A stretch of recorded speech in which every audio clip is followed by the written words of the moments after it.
26 जनवरी से पहले देश की राजधानी दिल्ली और पंजाब को दहलाने की एक बड़ी आतंकी साजिश का खुलासा हुआ है।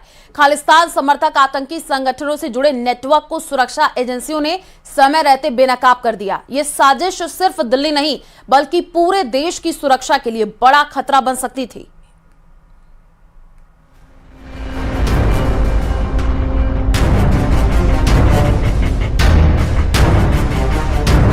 गणतंत्र दिवस से ठीक पहले सुरक्षा एजेंसियों को जो इनपुट मिले, उन्होंने पूरे सिस्टम को अलर्ट पर ला दिया। खुफिया जानकारी में संकेत थे कि खालिस्तानी समर्थक आतंकी संगठन 26 जनवरी के मौके पर बड़ी वारदात को अंजाम देने की फिराक में है। जांच जैसे ही आगे बढ़ी, सामने आया कि साजिश की जड़ें पंजाब से निकलकर दिल्ली तक फैली हुई हैं।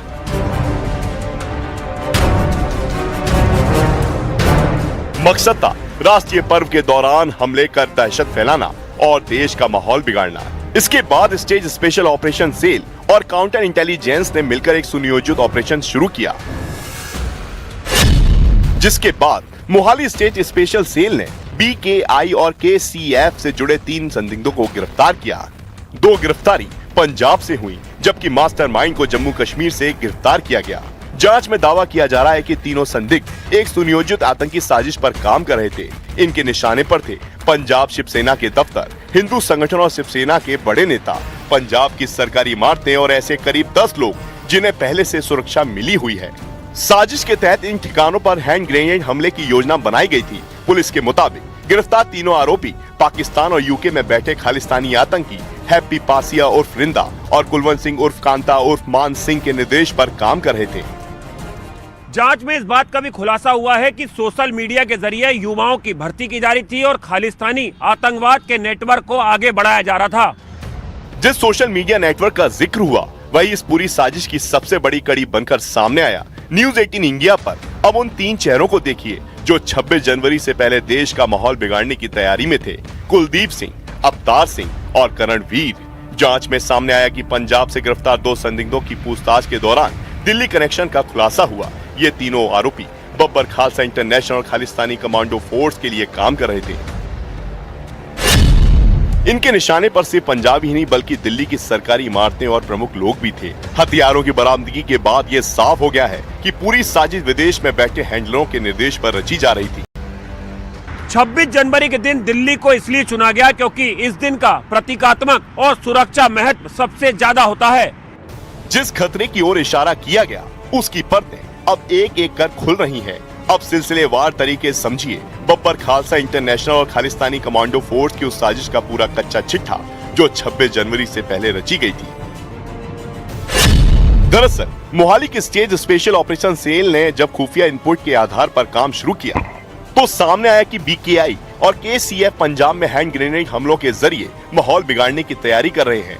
इसी इनपुट पर SSOC और काउंटर इंटेलिजेंस लुधियाना ने साझा कार्रवाई करते हुए 2 आरोपियों को गिरफ्तार किया, जो विदेशी हैंडलों के इशारों पर टारगेट किलिंग और रेकी में जुटे थे। हथियारों की बरामदगी के बाद जांच आगे बढ़ी तो नेटवर्क की जड़ें जम्मू कश्मीर तक पहुंची, जहां से मास्टरमाइंड कुलदीप सिंह की गिरफ्तारी ने इस साजिश का बड़ा खुलासा कर दिया। पंजाब पुलिस के मुताबिक इस पूरे नेटवर्क का अहम चेहरा कुलदीप सिंह उर्फ काला था, जो दिखने में एक साधारण किसान था, लेकिन भीतर ही भीतर खालिस्तानी आतंक की बड़ी कड़ी बन चुका था। हरियाणा के सफीदों का रहने वाला कुलदीप सिंह सोशल मीडिया के जरिए KCF के लिए काम कर रहा था। कुलदीप इंस्टाग्राम और व्हाट्सएप ग्रुप के जरिए युवाओं की पहचान करता, उन्हें कट्टरपंथी विचारधारा से जोड़ता और फिर विदेशी हैंडलरों तक उनकी जानकारी पहुंचाता था। 20 से 25 दिनों में ग्रुप डिलीट करना होता था, रेकी वीडियो साझा करना होता था और टारगेट तय करना उसको टास्क दिया गया था। जांच में उसके मोबाइल से बरामद सामग्री ने साफ कर दिया है कि 26 जनवरी से पहले देश की सुरक्षा के लिए यह साजिश कितनी बड़ी और खतरनाक थी।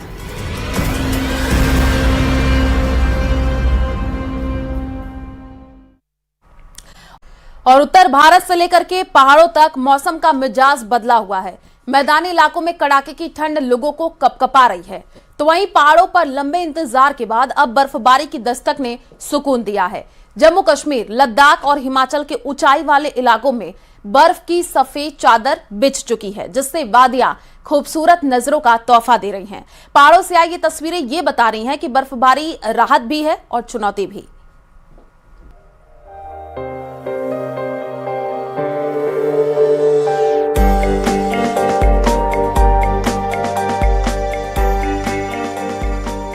उत्तर भारत समेत देश के अधिकतर इलाकों में कड़ाके की सर्दी पड़ रही है। वहीं पहाड़ों की बात करें तो इस बार लोग बर्फबारी देखने को तरस गए हैं। इस साल अभी तक वैसी बर्फबारी नहीं हुई जिसका लोगों को इंतजार रहता था। जम्मू कश्मीर के कुछ इलाकों में जरूर कुछ अंतराल के बाद बर्फबारी हो रही है। सोनमर्ग से ताजा तस्वीरें आई हैं, जहां बर्फबारी लोगों के लिए सुकून लेकर आई। वादियों की खूबसूरती देखते ही बनती है। बर्फ से पहाड़ों के साथ घास के मैदान भी सफेद चादर ने ढक लिए हैं। शीतलहर के चलने से सर्दी भी बढ़ गई है। मौसम विभाग के मुताबिक बर्फबारी ज्यादातर ऊंचाई वाले इलाकों में ही देखी गई है, जबकि कश्मीर के निचले इलाकों में इसका असर नहीं देखा गया। गुलमर्ग में भी बर्फ की बारिश हुई है। बर्फबारी शुरू होते ही गुलमर्ग में मौजूद टूरिस्ट काफी खुश दिखे। उन्होंने ताजा बर्फबारी का मजा लिया। टूरिस्ट और टूरिज्म से जुड़े लोगों में खुशी देखी गई। जीवन में पहली बार आया था यहाँ पे, और आकर के यहाँ पे इतना आनंद आया हमें कि मैं महसूस नहीं कर सकता हूँ। मैं सोचा भी नहीं था, कल्पना नहीं कर सकता था कि इतना आनंद आएगा कि यहाँ पे इस स्वर्ग में आकर के। तो मैं सभी से निवेदन करना चाहता हूँ कि सभी लोग यहाँ आए और आनंद ले जीवन का, कि ये वाकई में कहते पहले तो टीवी पे सुनते थे और ऑनलाइन देखते थे, लेकिन आज देखा कि प्रकृति बिल्कुल इतनी सुंदर प्रकृति है। वहीं लद्दाख में भी बर्फबारी हो रही है। जोजिला में भारी बर्फबारी के बीच पीपी मीना मार्ग ढक गया है। रास्ते में एक एम्बुलेंस फंस गई। जवानों ने तत्परता दिखाते हुए रास्ते को बहाल किया। एम्बुलेंस को जल्द से जल्द अस्पताल पहुंचाने में मदद की। जोजिला दर्रे पर लगभग 2 इंच बर्फ गिरी। श्रीनगर लेह हाईवे बंद हो गया। बर्फबारी के बाद घाटी में ठंड बढ़ गई है। जम्मू कश्मीर के ही गांदरबल में राजस्थान से आए सैलानियों की गाड़ी बर्फ में फंस गई। गनीमत ये रही कि मौके पर जम्मू कश्मीर पुलिस पहुंच गई और समय रहते सभी पर्यटकों की जान बचा ली, वरना कोई बड़ा हादसा भी हो सकता था। हिमाचल प्रदेश के लाहौल में लंबे इंतजार के बाद बर्फबारी हुई है। पहाड़ सफेद चादर से पूरी तरह ढक गए हैं। स्थानीय लोगों और पर्यटकों के चेहरे पर खुशी देखने को मिल रही है।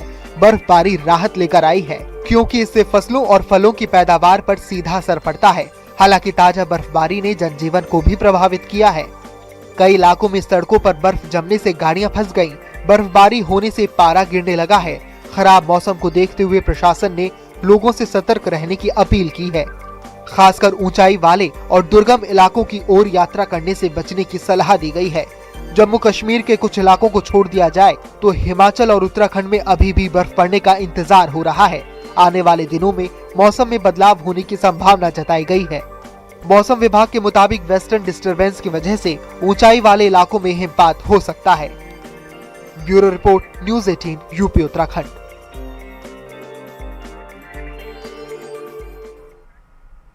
और प्रयागराज में माघ मेले की मौनी अमावस्या स्नान को लेकर के प्रशासन पूरी तरीके से मुस्तैद है। अनुमान है कि मकर संक्रांति की तरह ही देश भर से लाखों श्रद्धालु संगम पहुंचेंगे। सुरक्षा, यातायात और ठहराव को लेकर के व्यापक इंतजाम किए गए हैं। मेला क्षेत्र नो व्हीकल जोन रहेगा और ट्रैफिक का रूट डायवर्जन लागू होगा।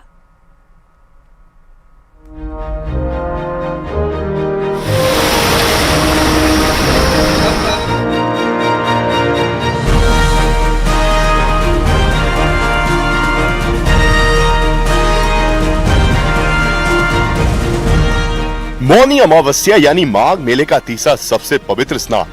प्रयागराज में मौनी अमावस्या को लेकर योगी सरकार ने मेला क्षेत्र में जर्मन हैंगर तैयार कराया है। ये बड़ा टेंट है जिसमें 250 बेड की व्यवस्था की गई है। ठंड से बचाव के लिए रजाई, कंबल और दूसरी जरूरी सुविधाएं उपलब्ध कराई गई हैं। यूपी रोडवेज की बसों से सफर करने वाले श्रद्धालु अगर थकान के कारण तुरंत रवाना नहीं होना चाहते तो यहाँ निःशुल्क ठहर सकते हैं। वर्तमान में ये जो जर्मन हैंगर हम लोगों ने लगाया, इसमें 250 बेड्स हैं जैसा आपने बताया, और सारी सुविधाएं हैं। यहाँ पे बेड हैं, कंबल है, तकिया है। रात में श्रद्धालुओं को किसी तरह की असुविधा न हो उसके लिए जर्मन हैंगर बनाए गए। ये निःशुल्क है।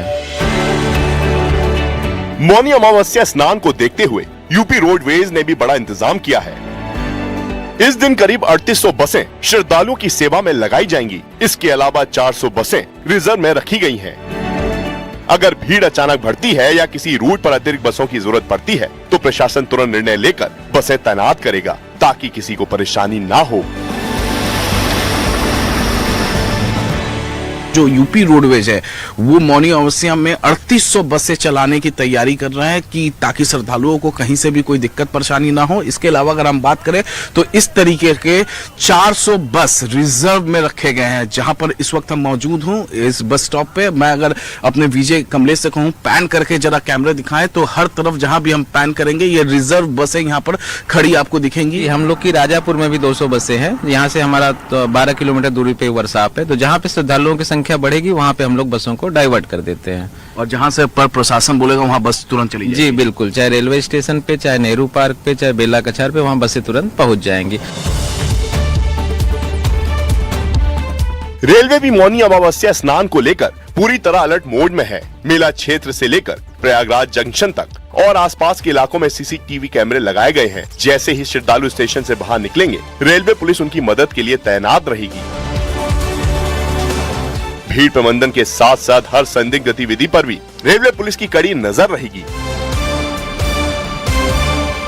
तकरीबन 1100 सीसीटीवी ऐसे रेलवेज ने लगाए हैं जो 9 जहां पर हम मौजूद हैं प्रयागराज रेलवे स्टेशन है उसका ये कंट्रोल रूम है।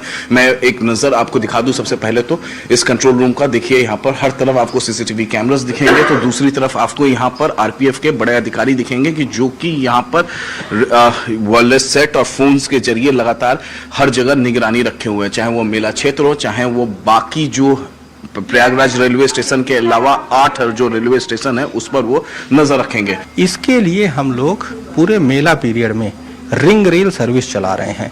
प्रत्येक दिन हमारी 8 रिंग रेल सर्विस चल रही हैं जो प्रयागराज से बनारस, प्रयागराज से अयोध्या, प्रयागराज से चित्रकूट होते हुए कानपुर और झांसी, ग्वालियर इन डायरेक्शन के लिए चल रही हैं। ये हमारी रिंग रेल सर्विस है जो नियमित रूप से चल रही है। प्रयागराज जंक्शन के अलावा जिले में कुल 9 रेलवे स्टेशन हैं और सभी पर भीड़ की निगरानी की जा रही है। इसके लिए केंद्रीय कंट्रोल रूम भी बनाया गया है। रेलवे की ओर से 1058 सीसीटीवी कैमरे लगाए गए हैं, जबकि जिला प्रशासन ने संगम और मेला क्षेत्र समेत पूरे शहर में 1100 कैमरे इंस्टॉल किए हैं। सभी कैमरों की मॉनिटरिंग इसी कंट्रोल रूम से की जा रही है। सर, अगर हम सीसीटीवी के हिसाब से ब्रीफ करें और तो मेला क्षेत्र से लेके हर जगह आप देख पाएंगे। बिल्कुल, हम लोगों के पास हमारे रेलवे स्टेशन का पूरा सीसीटीवी फीड है इस मास्टर कंट्रोल रूम में, जो कि हमारे 1100 से ज़्यादा कैमरे हैं जो कि प्रयागराज और उसके आसपास के सारे स्टेशनों को कवर कर रहे हैं। इसके अलावा जिला प्रशासन के पास जो कैमरे हैं, जिससे कि मेला क्षेत्र, शहर का एरिया, जो स्टेशन की अप्रोच रोड हैं, वो सारे भी सीसीटीवी कैमरे से लैस हैं। उनका भी सीसीटीवी फुटेज का फीड यहाँ पे हमें मिल रहा है, जिसके माध्यम से हम लोग लाइव मॉनिटरिंग कर सकते हैं। कुल मिलाकर मौनी अमावस्या स्नान को सुरक्षित और सुचारू बनाने के लिए प्रशासन ने हर स्तर पर तैयारी की है। यातायात नियंत्रण, ठहरने की व्यवस्था, बस और रेल सेवाएं, सुरक्षा और निगरानी, हर पहलू पर विशेष ध्यान दिया गया है।